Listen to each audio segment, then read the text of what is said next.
Hi everybody, and welcome to Chelsea Groton Bank's Facebook video.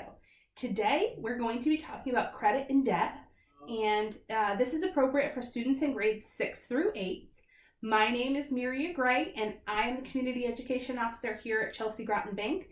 We are here to help you on your personal finance journey as you're learning everything there is to learn about adulting. So let's get it right in, and we're going to talk about credit cards first. A credit card is a loan up to a certain credit limit, say $5,000, that when you apply for a credit card, issuers will determine your ability to handle debt, meaning money that you owe, by reviewing your application and your credit report. In other words, you are borrowing money when you use a credit card. A credit card is different than a debit card. We talked about debit cards in our last presentation about checking and savings accounts. Debit cards come out of your checking account. You can use them anywhere a credit card can be used, but a credit card is a loan. It's money that is not yours that you're borrowing from a banking institution. If you choose to take a portion of the loan, so say you have that $5,000 credit limit, if you choose to use $100 of it and you don't repay it in full by the statement due date, meaning by the time that you get the bill, you will be charged interest, which is the cost of borrowing money. So where in savings accounts, like we talked about last time, you earn interest for keeping money at the bank. When you borrow money with a credit card or a loan, we charge interest. So if you keep money with us, we give you interest. And if you borrow money from us, we're going to charge you interest because it's you took advantage of the loan.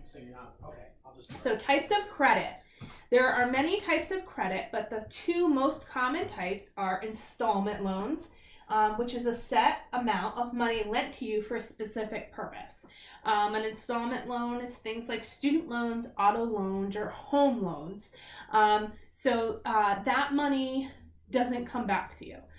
If you got a car loan, you're going to get the amount of money for the car. You're going to pay it every month as you agreed. And then when it's done, it's done. And the next time you want another car, you're going to have to go get another loan. Revolving credit is a little bit different. It's a line of credit you can keep using after paying it off. So you can make a purchase with it as long as the balance stays under the credit limit. So if you were extended that $5,000 and you can use it over time, you can keep making purchases up to that $5,000 as long as you're paying it back every month as you had agreed to do. Credit cards are the most common type of revolving loan. There are certain circumstances that you might be issued a revolving loan that's not a credit card.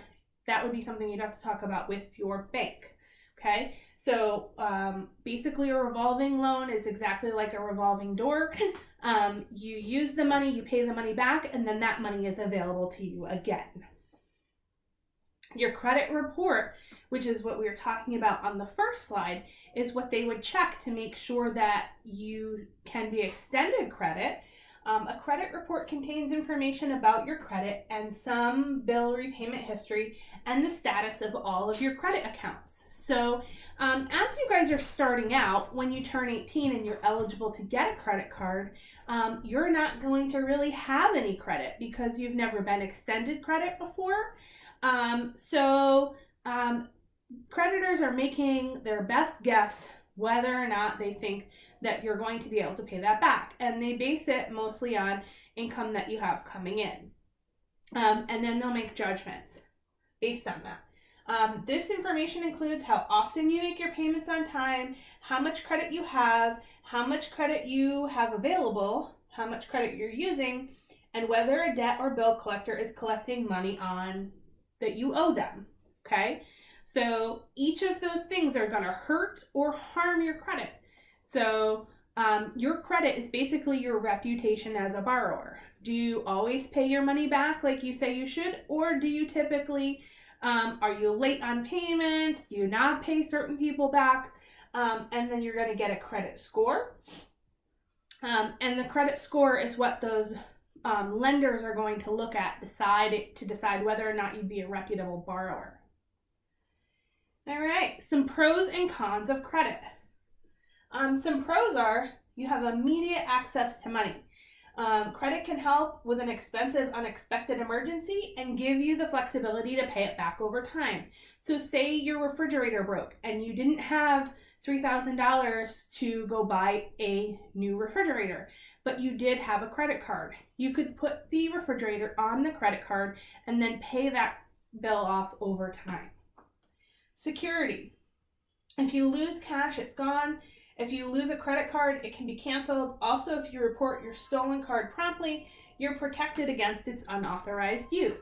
So as soon as you report that credit card stolen, they're going to shut it down and they're going to help you look at any charges that might be fraudulent. And then they're going to refund that money to you. If you lose your cash on the street, it's not that way. That cash is gone.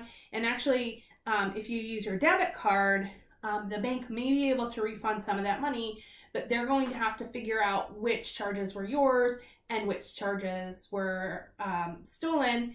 And then that money is out of your personal checking account, so other bills might not be able to be paid. Convenience. Credit cards are accepted worldwide. Rewards. Many credit cards have reward programs that earn you benefits such as free travel. Okay, so these are some pros of credit cards, but there are also some cons of credit cards. Interest. Using a credit card means that you're going to be charged interest. If you're borrowing money, you must return it with interest if you don't pay it by the due date. So in the case of that refrigerator, if you didn't pay the bill all off when you got the bill, you would owe interest on the remainder of the portion that you haven't paid off every month until it's paid off. Fees. You may have to pay certain additional fees with some credit products, such as an annual fee. Debt. Often as a result of payments, many people find themselves sunk in credit card debt with no way out. Late fees, piling interest, and other charges make it harder and harder to get out of debt. And this is where a lot of teens get themselves in trouble. They get a credit card, they max it out, and they're unable to pay it off. They think it's free money, and then when they realize that they have to pay it back, it becomes hard to pay that bill. Overspending.